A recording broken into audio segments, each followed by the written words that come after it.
Ndasubiriye kubahereza akaze mwese banywanyi bacu mukurikira nkuru n'ibiganiro ducisha kuri ino shene yanyu ari nayo yacu ya YouTube Shiramatsiko TV. None n'umwanya yagize ko ariko aragarukwa ko cane irya nino ibihe bitoroshe kuri Fomi na Ziranotse.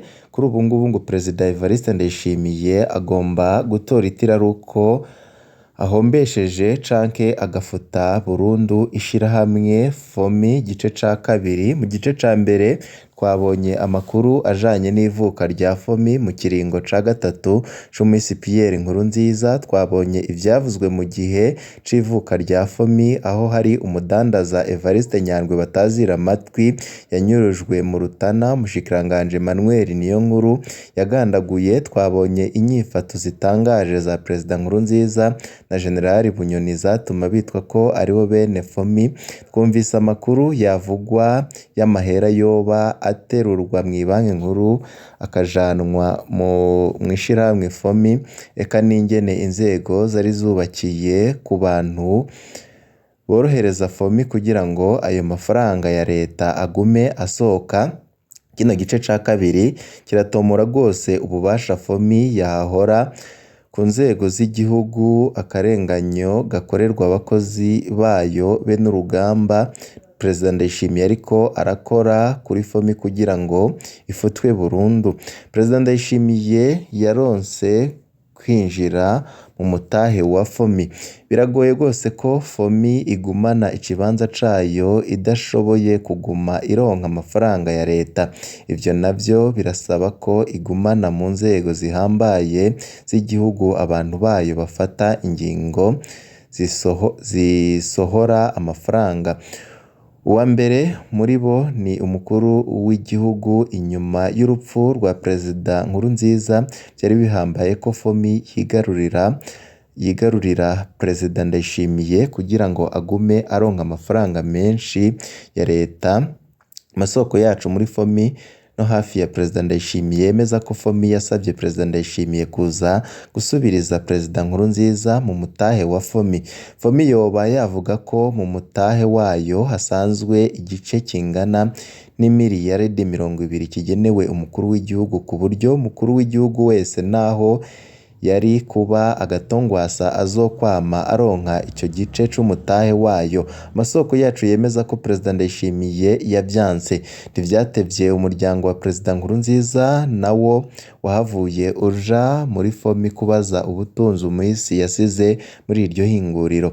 Amasoko yacu avuga ko mu mwanya wa mbere Ziranotse yamenyesheje uwo muryango ko abo kwa Nkurunziza bashobora kuronka inyungu za 2020 zavuye mu mutahe wandikiwe umukuru w'igihugu, ariko ko uwo mutahe atari uwa Nkurunziza ahubwo wandikiwe umuntu wese azoba umukuru w'igihugu.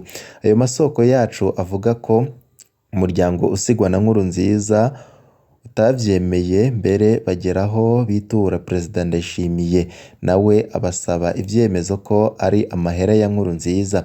Umuryango uvugwa ko wazananye ivyo vyemezo. Ayo masoko yemeza ko Ziranotse we yabandanije kunana nyabuna agasaba Perezida Ndayishimiye kwinjira muri Fomi kubera uwo mutahe w'imiliyaridi 20 wari umurindiriye. Perezida Ndayishimiye yoba yashinze iperereza kudadanura ico kibazo. Ziranotse yoba yavuye yemera ko za miliyaridi 20 ari iza Nkurunziza maze aca yemera kuziriha umuryango w'umuhisi mu mice 2 de tranche y'imiliyoni 10. Kuba Perezida Ndayishimiye atemeye kwinjira mu mutahe wa Fomi yabaye intanga ikomeye y'ingorane za Fomi, naho yari afise abategetsi bakomeye bayishigikiye. Birumvikana ko inguvu zayo zari iz'umwanya muto kubera umukuru w'igihugu ashobora guhindura abo bategetsi bose. Fomi yagumanye ubushobozi mu myaka 2 ya mbere y'ubutegetsi bwa Perezida Evariste Ndayishimiye. Mu makuru twaronse nta na kimwe cahindutse mu migenderanire leta na Fomi mu myaka 2 ya mbere y'ubutegetsi bwa Perezida Evariste Ndayishimiye Ruheshi mwaka wa 2020 Ruheshi umwaka wa 2022. Umukuru wa leta yari Alain Guillaume Bunyoni yari asanzwe afise umutahe ukomeye muri FOMI. Umushikiranganji ajejwe ivy'ifumbire yagumye ari Deogide Rurema, aho nta bwoba bwari ko leta iguma igura ifumbire riva muri FOMI. Abajejwe gusohora amahera y'igihugu ntibahindutse. Umushikiranganji w'ikigega ca leta yari yagumye ari Domitiane Ndihokubwayo. Mukuru wa BRB yari yagumye ari Jean Ciza. Ukurikiranira ibibera muri BRB yari yagumye ari General Gabriel Nizigama batazira Tibia. FOMI yagumye ikomeye. Isoko ryacu muri BRB ryemeza ko muri ico kiringo FOMI yahawe imiliyoni 100 z'amadolari akuwe muri BRB. Ayo yoba ari amafaranga Perezida Ndayishimiye yidogera ko atakoreshejwe ivyo yaragenewe. Ibikorwa vya Ziranotse n'abo bacuditse byarakomeye muri ico kiringo, mbere biragurwa vyose. Batanguza ibanke Bekabu, bubaka ihinguriro rya FOMI muri Tanzania, banakora ibindi vyinshi vyo kwagura FOMI mu Burundi.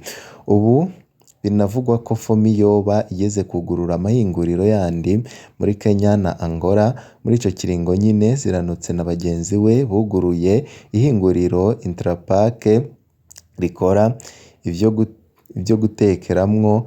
Amasoko yacu avuga ko k'isukari atari nke mu Burundi yoba yari isigaye izanwa na Ziranotse ayikuye hanze maze akayitekera mu mifuko yitwa Sosumo, kubera Intrapac ariyo isanzwe ikora iyo mifuka.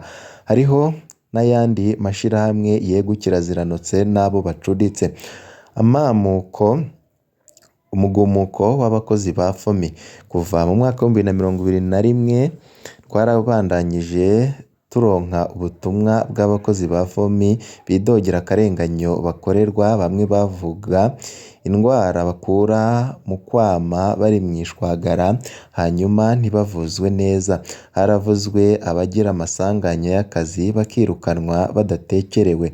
Haravuzwe ibijanye n'imishahara mito cane ku bakozi bato bato mu gihe abategetsi bahembwa umurengera. Haravuzwe amasaha y'umurengera ku bakozi bato bato basanzwe bakora amasaha 12 ku munsi kandi bagakora iminsi 7 ku ndwi. Umwe mu bakozi yagize ati sinshobora kumva ukuntu umuntu umwe akora amasaha 8 ku munsi ahembwa imiliyoni 24 ku kwezi, hanyuma ukora amasaha 12 ku munsi ku ndwi we agahembwa ibihumbi 200 by'amarundi ku kwezi. N'akarenganyo karengeje. Biratangaje kubona ukorana n'umuntu agahembwa inshuro 100 umushahara wiwe kandi ari we akora amasaha make y'akazi. Birumvikana ko abantu bose badahembwa amwe, ariko ko habaho abahembwa inshuro 100 umushahara wabo bakorana ni akamaramaza. Hano tukaba twababwira yuko ako kazi k'umurengera katumye abakozi batangura kuraba ku kazi, abandi baragwara. Muri Ruheshi umwaka wa 2022 bamwe mu bakozi baragumutse baranka gufungura, baca bakorerwa iterabwoba, mbere barirukanwa mu buzi batumvirijwe. Abo bakozi baritwariye muri sentare y'akazi. Urubanza rwabo ruriko rurafata intera ikomeye cane kubera abakozi baciye bashigikirwa n'abarwizatunga batanguranye na Ziranotse, ariko Ziranotse agakorana na Nkurunziza bakabirukana. Ubu mu kwihora nibo batanga amakuru y'ibanga. Irindi sanganya FOMI yitayemwo nuko mu birukanywe barenganijwe harimwo inshuti ya hafi ya Perezida Evariste Ndayishimiye, maze ikibazo c'abakozi kiba kirageze hejuru, aho abakoresha bahora bagura abacamanza ba sentare y'akazi. Ubu ntibishoboka mu rubanza abacamanza bazi ko ruriko rurakurikiranwa n'umukuru w'igihugu Perezida Evariste Ndayishimiye.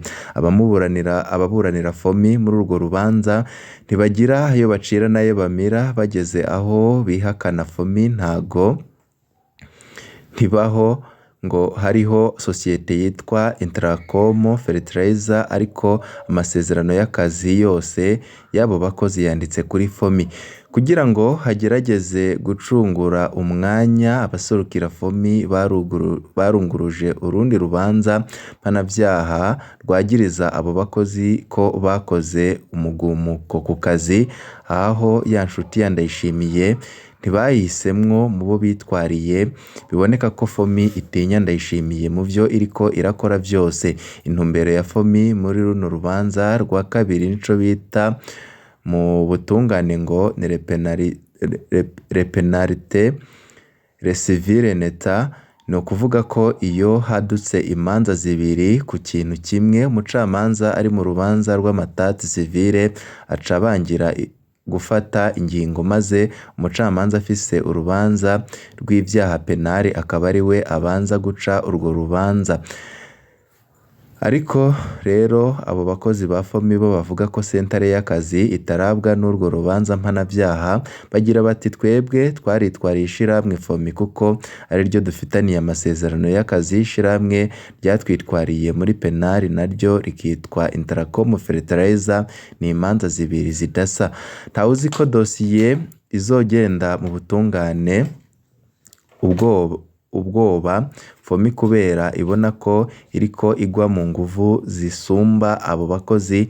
Abakozi bo basaba kurihwa amasaha y'umurengera bakoze iminsi yagakuraho batahawe bene indishi yuko birukanywe bidaciye mu mategeko.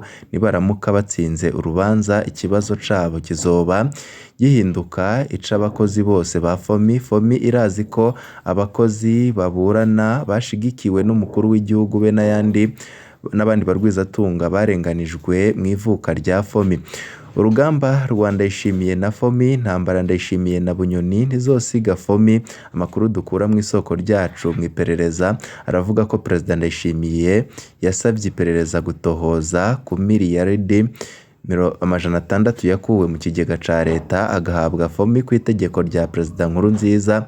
Perezida Ndayishimiye yoba avuga ko FOMI itegerezwa gusubiza ayo mafaranga mu gihe FOMI yoba ivuga ko ayo mafaranga atari ingurane izosubizwa. Soko ryacu ryagize riti ntimuze mutangare mubonye ziranotse agiye nk'ari hashizwe Bunyoni kuko ikibazo kirakomeye cane. Turetse ko bitumvikana ingene ayo mafaranga yakuwe mu kigega ca leta, amatoza yerekana ko atakoreshejwe n'ivyo ariko agenewe. Ayandi mahera Perezida Ndayishimiye akeneye ko asigurirwa ni amamiliyoni y'amadolari yakuwe muri BRB agahabwa FOMI ariko yoba atigeze akoreshwa mu kurangura ivyo vyategerezwa kuzana.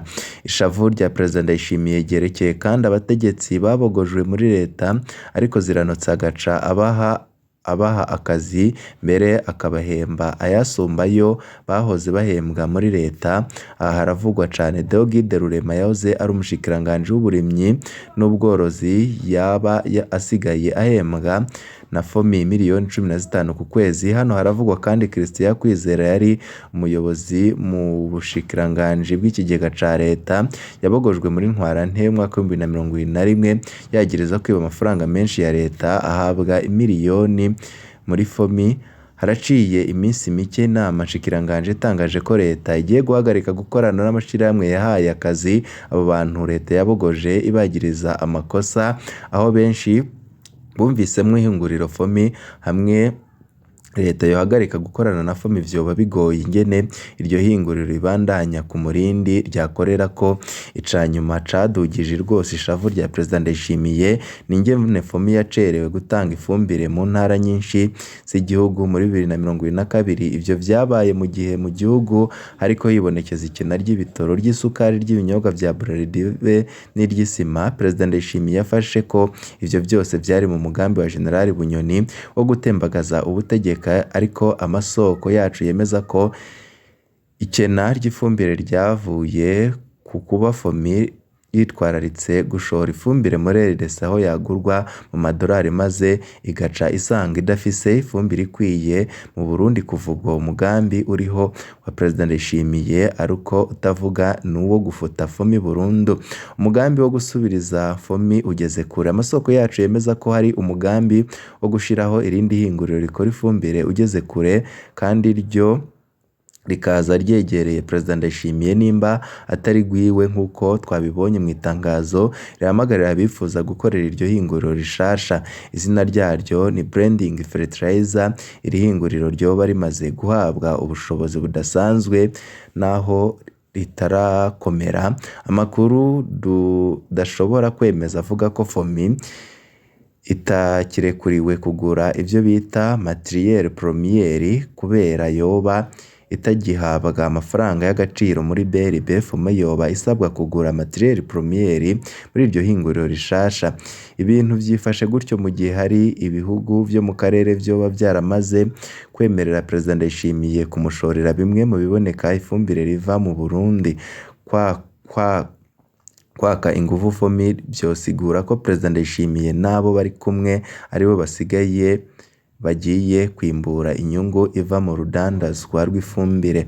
Hano haca haduka ikibazo gishasha ubwo Perezida Ndayishimiye avuga ko agiye gukosora ivyo nawe ariko arubaka. Gwiwe wishe FOMI biyihoye ko igwiriyemwo abakeba, no kuvuga bita ko bari mwiragi rya Nkurunziza, hanyuma ugakora irindi hinguriro rikwerekeye nk'umukuru w'igihugu. ubutandukaniye gute n'uwo wasubiriye? Bega ko Perezida Bagaza yari yarujuje amahinguriro yegukira igihugu, ni kuki uyu munsi abatwara igihugu bakoresha amahera y'igihugu mu gukora amahinguriro yabo bwite? Hano harimwo agaze gakomeye cane.